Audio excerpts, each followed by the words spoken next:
કેમ છો વિદ્યાર્થી મિત્રો?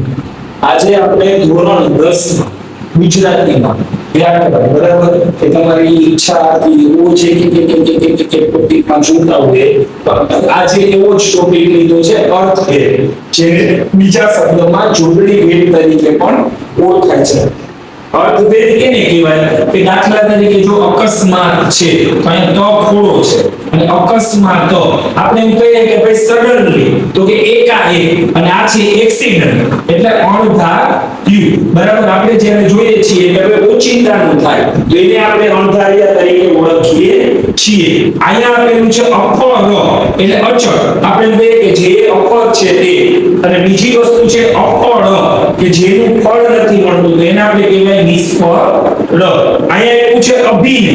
અભિનય એટલે આપણને ખબર છે કોઈ નાટકમાં રોલ પ્લે કરવો, એને આપણે અભિનય તરીકે ઓળખીએ છીએ. તો સામે આવશે અદાકારી. અહીંયા એવું છે અભિનવ, તો તદ્દન નવું, આપણે કે સાવ નવું હોય એને આપણે જે અભિનવ તરીકે ઓળખીએ છીએ. આ છે અસ્ત્ર, તો કે ફેંકવાનું હથિયાર, બરોબર. તમે આમ ફેંકો તો એને કહેવાય અસ્ત્ર.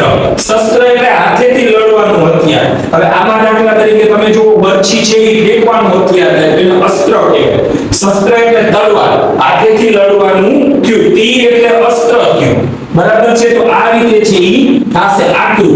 આપણે કહીએ કે ભાઈ આ બહુ આકરું છે, આ વ્યક્તિ બહુ આકરું છે, આ વ્યક્તિ બહુ કઠણ છે, બરાબર. બીજું છે આકરું, તો જટ ગુસ્સે થઈને આપણે કે આકરું વ્યાકુળ થઈ જાય છે. તો એ પ્રમાણે ઈનામ, તો કે બક્ષિસ, આપણે કોઈને ઈનામ આપીએ, કઈક નંબર આવ્યો તો આપણે કે ઈનામ મળશે, એ બક્ષિસ મળશે. અને ઈમાન, તો કે પ્રમાણિકતા, આપણે એમ કહીએ કે આ ઈમાનદાર વ્યક્તિ છે, આ પ્રમાણિકતા છે, બરોબર, કે આ વ્યક્તિ છે એ પ્રમાણિક છે. તો આ રીતે તમને અર્થભેદમાં જુદા જુદા બે આપેલા હોય એના અર્થ છે એ પૂછાય છે. આપણે કેમ કે એક દિન છે તો એ ગણિત થશે, અને એક દિન છે તો એ દિવસ થશે. આવી રીતના બે દિન લખેલું આપેલું હોય તો જે રીતે થાય એ રીતે તમને આ છે એ પૂછાય છે.